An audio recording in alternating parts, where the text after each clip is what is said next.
નમસ્કાર દોસ્તો, હું છું થાઈલેન્ડ થી આપનો હિતેશ ઠાકર। આ જે વિડીયો છે એ ઇન્ફ્લુએન્સર અને સરસ મજાના જેના ફેન ફોલોવિંગ છે એવા ગ્રુપ માટેના કે ફૂડ બ્લોગર માટેનો આ વિડીયો છે। ઘણા વિડીયો તમને સલાહ આપનાર મળશે કે તમે મફતમાં ખાવા જઈને વિડીયો બનાવો છો, તમને કોઈ મફતમાં રહેવા જમવા ખાવાનું આપે છે ત્યાં જઈને તમે ઉદયપુર કે રાજસ્થાન જઈને વિડીયો બનાવો છો। આવી બધી સલાહો આપનારા તમને ઘણા બધા મળશે, પણ તમે તમારી રીતે તમારી બુદ્ધિથી ભલે એ લોકો ફૂડ બ્લોગર મફતમાં ખાતા હોય, કારણ કે એ નાની લારીથી ચાલુ કરે છે, એના પ્રત્યે બહુ પૈસાની અપેક્ષા ન હોય, પણ એના ફૂડ બ્લોગરના કે એ લારીનો વિડીયો બનાવવાથી તમારા 20-25 નવા ફોલોવર વધશે, તમને બીજી જગ્યાએ બોલાવશે। કદાચ એક વર્ષ તમારે મફતમાં આવું કામ કરવું પડ્યું ને તો વાંધો નથી, એ લોકોના આશીર્વાદથી તમે 1 લાખ ફોલો। મેં છે ને જયારે પહેલો વિડીયો બનાવ્યો તો 500માં બનાવેલો।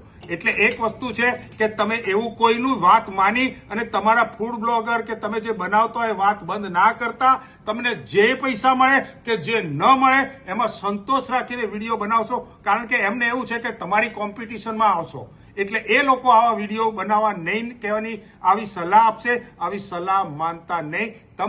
તમારા મનમાં, તમારા દિલમાં, તમારા હૃદયમાં કે તમારા બગલમાં કે તમારા હાથમાં બસ આટલું જ, તમને ગમે એ રીતના વિડીયો બનાવજો।